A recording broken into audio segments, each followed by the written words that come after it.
قل من حرم زينة الله التي أخرج لعباده والطيبات من الرزق قل هي للذين آمنوا في الحياة الدنيا خالصة يوم القيامة كذلك نفصل الآيات لقوم يعلمون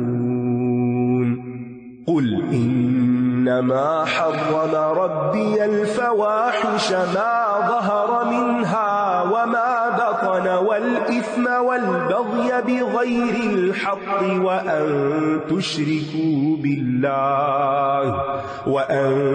تشركوا بالله ما لم ينزل به سلطانا وأن تقولوا على الله ما لا تعلمون ولكل أمة أجل فإذا جاء أجلهم لا يستأخرون ساعة ولا يستقدمون يا بني آدم إما يأتينكم رسل منكم يقصون عليكم آياتي فمن اتقى وأصلح فلا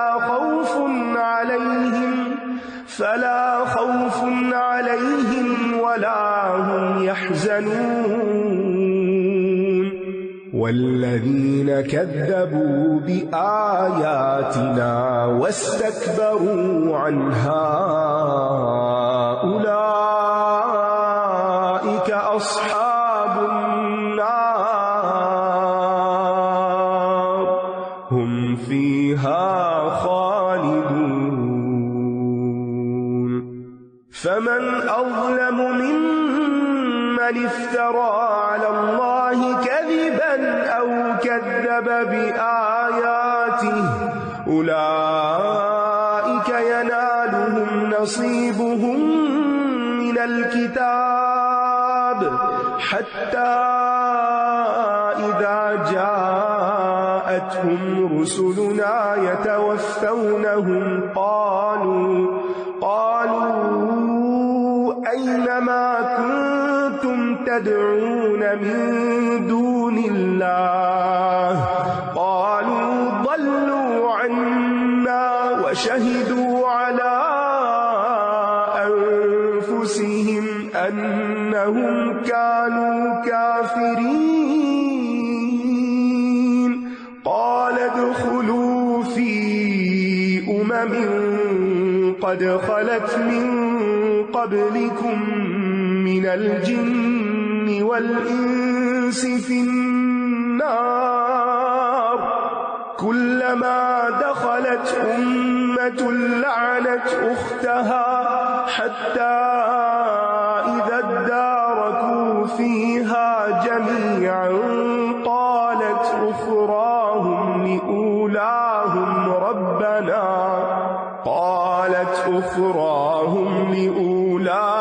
ربنا هؤلاء أضلونا فآتهم عذابا ضعفا من النار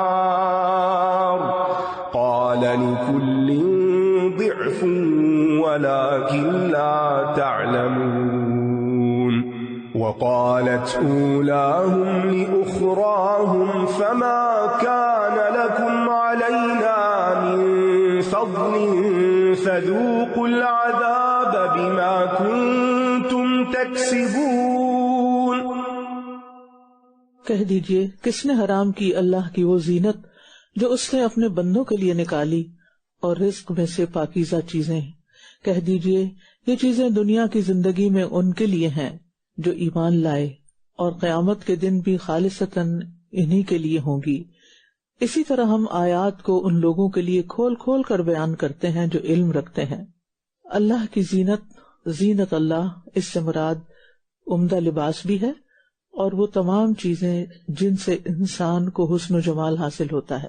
اور طیبات سے مراد عمدہ قسم کے لذیذ کھانے یہاں جو نعمتوں کو ترک کرنا دین سمجھتے ہیں ان کی تردید کی جا رہی ہے، اور جو سمجھتے ہیں کہ گھٹیا کھانا یا گندا لباس پہننا نیکی ہے، تو ہمارے دین میں ایسا نہیں ہے۔ اللہ تعالیٰ پسند کرتا ہے کہ اس کی دی ہوئی نعمت کا اثر بندے پر نظر آئے، لیکن اسراف سے بہرحال منع کیا گیا ہے۔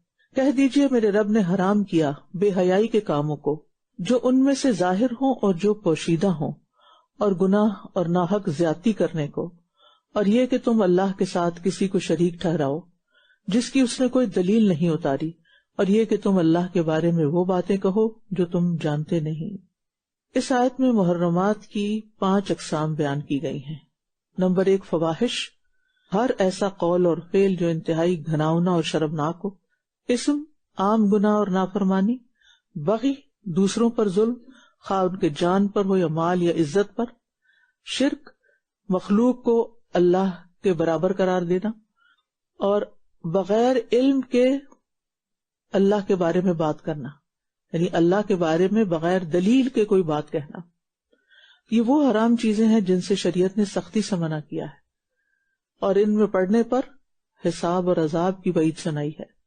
اور اس میں آپ دیکھیے کہ خاص طور پر یہ جو مخلوق کو اللہ کے ساتھ شریک کرنا اور اللہ کے بارے میں بغیر علم کی باتیں کرنا۔ اسی طرح وہ جرائم اور قصور اور زیادتیاں جو مختلف طریقے سے ہوتی ہیں۔ امام راضی کہتے ہیں کہ دراصل جنایات یعنی جرائم، قصور اور زیادتیاں 5 قسم کی ہیں۔ پہلی ہے نسب پر، اور اس کا سبب زنا ہے اور وہ فواحش میں سے ہے۔ دوسری ہے عقل پر جنایت، اور یہ ہے شراب نوشی کے ذریعے، اور اس میں جو الاثم ہے اس کی طرف اشارہ ہے، یعنی گناہ کا کام۔ تیسری ہے عزت سے متعلق، یعنی کسی کی عزت لوٹنا۔ چوتھی ہے جان و مال سے متعلق جرائم اور زیادتیاں، البغی بغیر الحق میں یہ تینوں چیزیں آ جاتی، عزت، جان، مال۔ اور پانچویں ہے دین سے متعلق جرائم اور زیادتیاں، اس میں شرک اور بغیر علم کے اللہ کے ذمہ بات لگانا اور بغیر علم کے فتوے دینا۔ تو اس سے پرہیز کرنا چاہیے۔ کبھی یہ نہ کہیں کہ اللہ تعالیٰ نے فرمایا حالانکہ نہ فرمایا ہو، کبھی نہ کہیں قرآن میں لکھا ہے حالانکہ وہ نہ لکھا ہو، کبھی نہ کہیں اللہ تعالیٰ ایسا ہے جبکہ اللہ نے ایسا اپنے بارے میں بتایا نہ ہو، کیونکہ ہم تو نہیں جانتے نا، ہم اپنی عقل سے باتیں نہیں کر سکتے۔ اور ہر امت کے لیے ایک مقرر وقت ہے، پھر جب ان کا مقرر وقت آ جاتا ہے تو نہ وہ ایک گھڑی پیچھے ہو سکتے ہیں اور نہ وہ آگے بڑھ سکتے ہیں۔ اے آدم کی اولاد، اگر تمہارے پاس تم ہی میں سے رسول آئیں جو تم کو میری آیات پڑھ کر سنائیں، تو جس نے تقوی اختیار کیا اور اصلاح کر لی تو ان پر نہ کوئی خوف ہوگا اور نہ وہ غمگین ہوں گے۔ اور جن لوگوں نے ہماری آیات کو جھٹلایا اور ان سے تکبر کیا، یہی لوگ آگ کے ساتھی ہیں، یہ اس میں ہمیشہ رہنے والے ہیں۔ تو کامیابی یا ناکامی کا دار و مدار اللہ اور اس کے رسولوں کی بات ماننے یا ان سے منہ موڑنے پر ہے۔ تو اس سے بڑا ظالم کون ہے جو اللہ کے بارے میں جھوٹ گھڑ لے یا اس کی آیات کو جھٹلائے؟ یہی لوگ ہیں جنہیں لکھے ہوئے مقدر میں سے ان کا حصہ پہنچے گا، یہاں تک کہ جب ان کے پاس ہمارے بھیجے ہوئے فرشتے آئیں گے جو انہیں فوت کریں گے، وہ کہیں گے کہاں ہیں وہ جنہیں تم اللہ کو چھوڑ کر پکارا کرتے تھے؟ یہ کہیں گے کھو گئے ہم سے وہ سب، اور یہ خود اپنے خلاف گواہی دیں گے کہ بے شک یہ کافر تھے۔ وہ فرمائے گا تم بھی جن و انس کی ان جماعتوں کے ساتھ آگ میں داخل ہو جاؤ جو تم سے پہلے گزر چکی۔ جب بھی کوئی جماعت اس میں داخل ہوگی تو اپنی جیسی دوسری جماعت پر لعنت کرے گی، یہاں تک کہ جب یہ سب اس میں جمع ہو جائیں گے تو ان کی پچھلی جماعت اپنے سے پہلی کے بارے میں کہے گی، اے ہمارے رب، یہی ہیں جنہوں نے ہمیں گمراہ کیا، بس انہیں آگ کا دگنا عذاب دے۔ وہ فرمائے گا ہر ایک کے لیے دگنا ہے لیکن تم جانتے نہیں۔ یاد رکھیے برے دوست قیامت کے دن ایک دوسرے پر لعنت بھیجیں گے، ساری محبتیں دشمنیوں میں بدل جائیں گی، اس لیے دنیا میں اچھے ساتھیوں کی تلاش میں رہنا چاہیے۔ حسن بصری کہتے ہیں مومن دوست زیادہ سے زیادہ بناؤ، کیونکہ ان میں سے آدمی اپنے قریبی رشتہ داروں اور دوستوں کے لیے شفاعت کرے گا، یعنی جو مومن ہوں گے وہ اپنے رشتہ داروں اور دوستوں کے لیے سفارش کریں گے۔ اور پھر یہ ہے کہ لعنتیں بھیجنا جہنمیوں کی صفت ہے، یعنی قرآن میں کئی جگہ یہ مضمون آیا ہے کہ جہنمی ایک دوسرے پہ لعنت کریں، تو لعنت والے الفاظ استعمال نہیں کرنے چاہیے، تو بچوں پہ یا کسی چیز پہ، کسی حاضر یا غائب انسان پہ، یہ ایک اخلاقی برائی ہے، اپنی زبان کو اس سے پاک رکھنا چاہیے۔ دوسرے کے لیے ہمیشہ نیک دعا کریں، بد دعائیں نہ اپنے بچوں کو دیں نہ کسی اور کو دیں. مومن کی شان بد دعائیں کرنے کی نہیں ہے بلکہ خیر خواہی کی ہے. مومن خیر خواہ ہوتا ہے، وہ دوسرے کا برا نہیں چاہتا اور دوسرے کے لیے بد دعائیں نہیں کرتا. فرمایا اور ان کی پہلی جماعت ان کی پچھلی سے کہے گی تمہیں ہم پر کوئی فضیلت نہیں تو عذاب کا مزہ چکھو اس کے بدلے جو کمائی تم کرتے رہے ہو.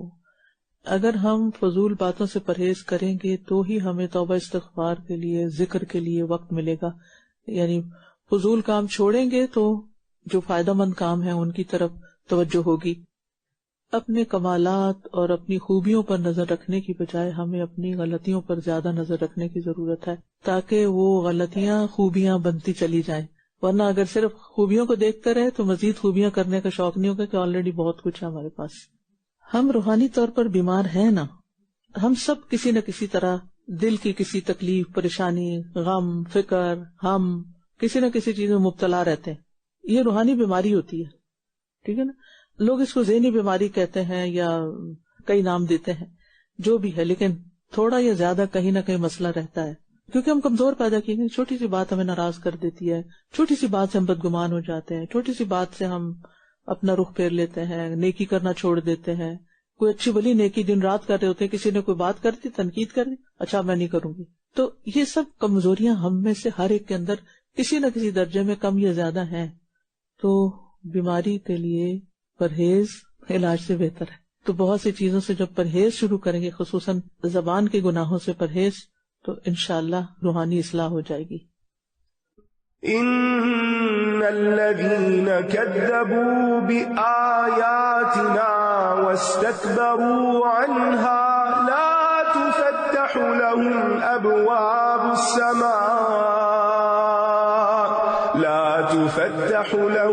أبواب السماء ولا يدخلون الجنة حتى يلج الجمل في سم الخياط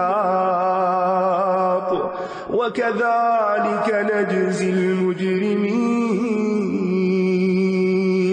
لهم من جهنم مهاد ومن فوقهم غواش وكذلك نجزي الظالمين. والذين آمنوا وعملوا الصالحات لا نكلف نفسا إلا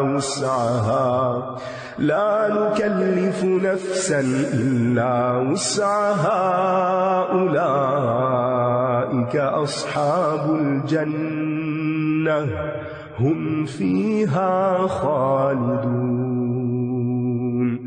ونزعنا ما في صدورهم من غل تجري من تحتهم الأنهار وقالوا الحمد لله الذي هدانا لهذا وما كنا لنهتدي لولا أن هدانا الله لقد جاءت رسل ربنا بالحق ونودوا أن تلكم الجنة أورثتموها بما كنتم تعملون. ونادى أصحاب الجنة أصحاب النار أن قد وجدنا ما وعدنا ربنا حقا فهل وجدتم ما وعد ربكم حقا قالوا نعم فأذن مؤذن بينهم اللعنة الله على الظالمين. الذين يصدون عن سبيل الله ويبغونها عوجا وهم بالآخرة كافرون.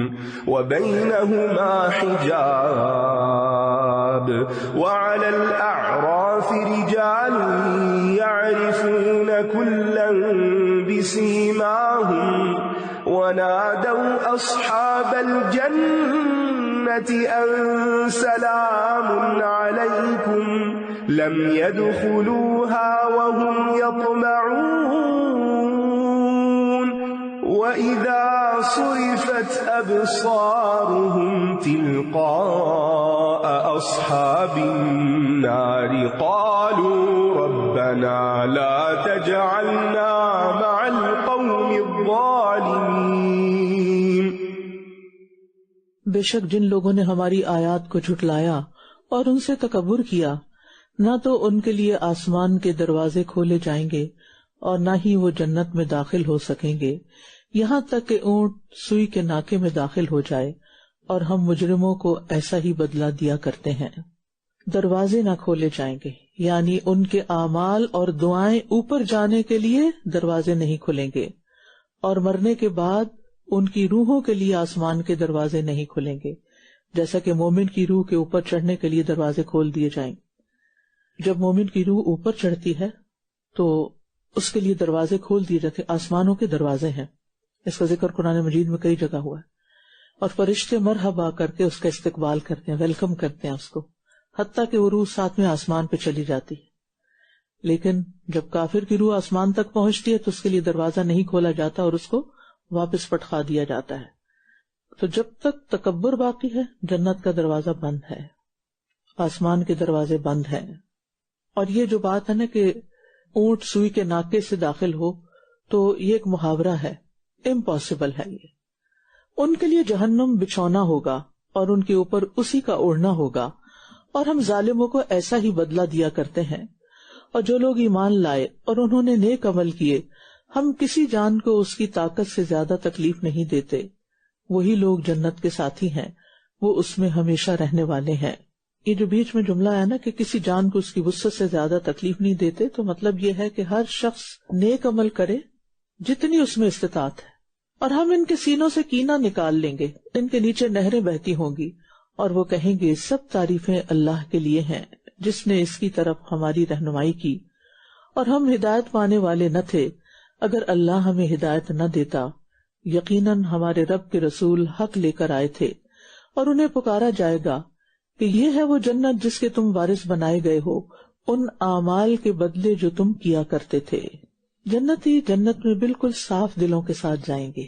جب مومن پلسرات کراس کر لیں گے، آگ سے بچ جائیں گے، تو انہیں جنت اور آگ کے بیچ میں، یعنی ایک طرف پلسرات ہوگا اور دوسری طرف جنت ہوگی، اس کے بیچ میں ایک پل پہ روک لیا جائے گا، پنترا پہ، اور وہ ایک دوسرے سے ذاتیوں کا قصاص لیں گے. سارے جنتی ہیں، جا رہے ہیں، لیکن کچھ نہ کچھ کسی نہ کسی کا حق مارا ہوا ہے. جو دنیا میں ان سے ایک دوسرے پہ زیادتیاں ہوئیں تو وہ ان کا بدلہ لیں گے، یہاں تک کہ جب وہ بالکل تراش خراش کروا کے صاف ستھرے ہو جائیں گے، حتی اذا نقوا وہذبوا، تو انہیں جنت میں داخلے کی اجازت ملے گی.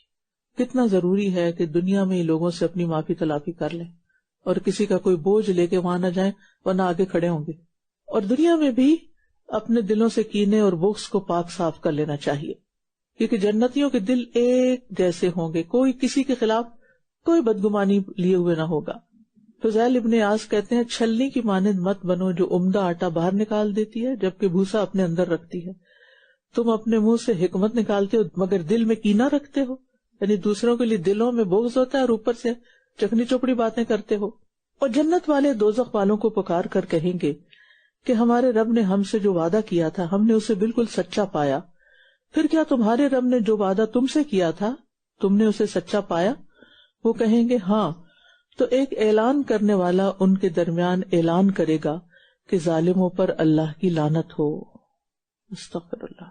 جنتی جہنمیوں کی حسرت بڑھانے کے لیے اور اپنے دل کو ٹھنڈا کرنے کے لیے اور ایک طرح سے انتقام لینے کے لیے ان سے یہ باتیں کریں گے جنہوں نے دنیا میں ان سے دشمنی کی تھی. اللہ تعالیٰ نے کس طرح قیامت کی ہولناکیوں کو کھول کے بیان کر دیا ہے. وہ لوگ جو اللہ کے راستے سے روکتے تھے یہ ان کی سزا ہوگی، اور اس میں ٹیڑھا پن تلاش کرتے تھے اور وہ آخرت کا انکار کرنے والے تھے.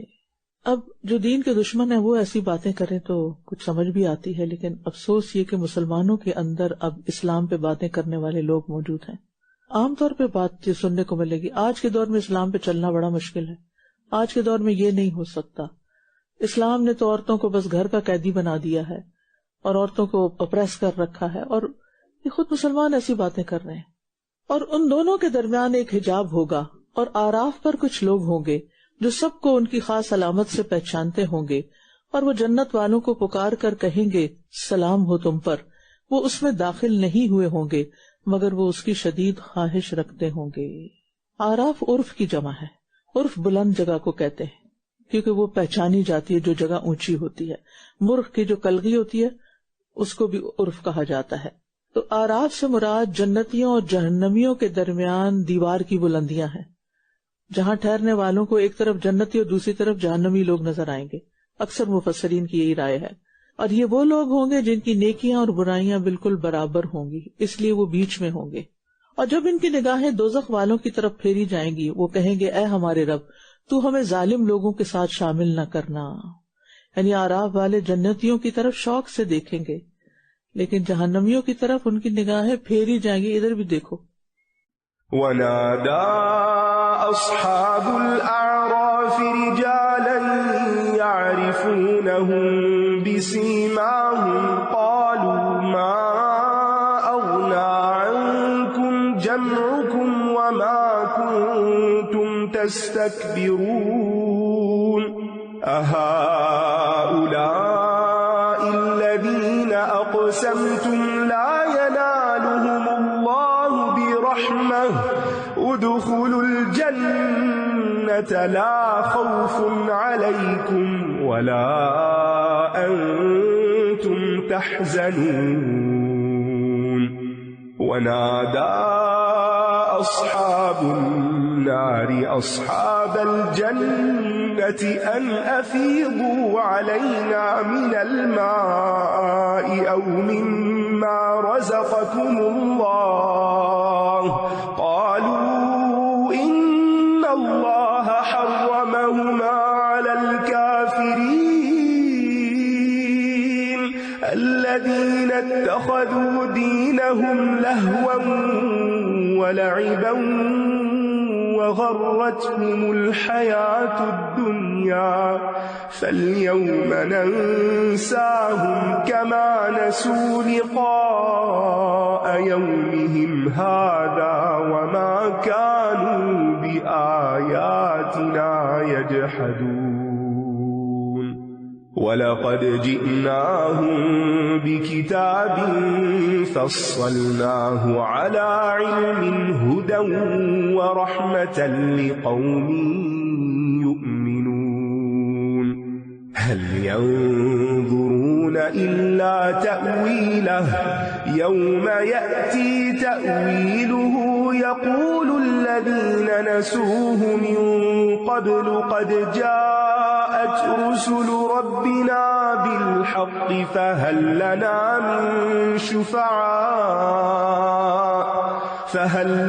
مِن شُفَعَاءَ فَيَشْفَعُوا لَنَا أَوْ نُرَدُّ فَنَعْمَلَ غَيْرَ الَّذِي كُنَّا نَعْمَلُ قَدْ خَسِرُوا أَنفُسَهُمْ وَضَلَّ عَنْهُمْ مَا كَانُوا يَفْتَرُونَ. اور آراف والے دوزخ والوں میں سے کچھ لوگوں کو پکار کر کہیں گے جنہیں وہ ان کی خاص علامت سے پہچانتے ہوں گے، نہ تمہاری جماعت تمہارے کچھ کام آئی اور نہ ہی وہ تکبر جو تم کیا کرتے تھے، کیونکہ وہاں جہنم کا ایک غوطہ کھانے کے بعد دنیا کی ساری نعمتیں انسان کو بھول جائیں گی اور انسان حسرت کرے گا کہ کاش میں یہ سب کچھ نہ کرتا، اور اوپر سے انہیں سنایا بھی جائے گا. کیا یہی وہ لوگ ہیں جن کے بارے میں تم قسمیں کھاتے تھے کہ انہیں اللہ کی کوئی رحمت نہ پہنچے گی؟ ان سے تو کہہ دیا گیا جنت میں داخل ہو جاؤ، تم پر نہ کوئی خوف ہوگا اور نہ تم غمگین ہوگے. اور دوزخ والے جنت والوں کو پکار کر کہیں گے کہ ہم پر کچھ پانی ڈال دو، یا جو رزق اللہ نے تمہیں دیا ہے اس میں سے کچھ دے دو، یعنی ہمیں بھی دے دو. وہ کہیں گے اللہ نے ان دونوں چیزوں کو کافروں پر حرام کر دیا ہے، نہ پانی ہے نہ کھانا ہے. پانی آدھا رزق ہے، اور پانی پلانا بھی افضل ترین صدقات میں سے ہے، کیونکہ دوزخ والے پانی مانگیں گے لیکن پانی ان کے لیے حرام ہو جائے گا، اور ملے گا بھی تو کھولتا ہوا پانی جو پیاس نہیں بچائے گا، آنتیں کاٹ ڈالے گا۔ وہ لوگ جنہوں نے اپنے دین کو کھیل تماشا بنا لیا، یہ کن کی بات ہو رہی ہے؟ جنہوں نے اپنے دین کو کھیل تماشا بنا لیا اور انہیں دنیا کی زندگی نے دھوکے میں ڈال رکھا تھا، تو آج ہم انہیں بھلا دیں گے جیسا کہ یہ اپنے اس دن کی ملاقات کو بھول گئے تھے اور جیسا کہ یہ ہماری آیات کا انکار کیا کرتے تھے۔ یہاں نسیان کا معنی چھوڑ دینا ہے، یعنی انہوں نے اس کا خیال ہی چھوڑ دیا تھا، اور پھر جہنم میں ڈالے جانے کے بعد مجرموں کو ان کے حال پہ چھوڑ دیا جائے گا۔ یہ سزا ہے ان کی جو دنیا میں اپنے رب کو بھول جاتے ہیں، آخرت کو بھول جاتے ہیں۔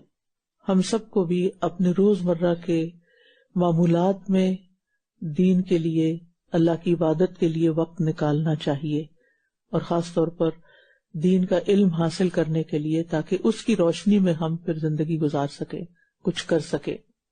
اپنے آپ سے خود پوچھیں کہ دنیا کے لیے میرے پاس کتنا وقت ہے اور دین کے لیے کتنا وقت ہے، دنیا کے لیے کیسے جذبات ہیں، دین کے لیے کیسے جذبات ہیں۔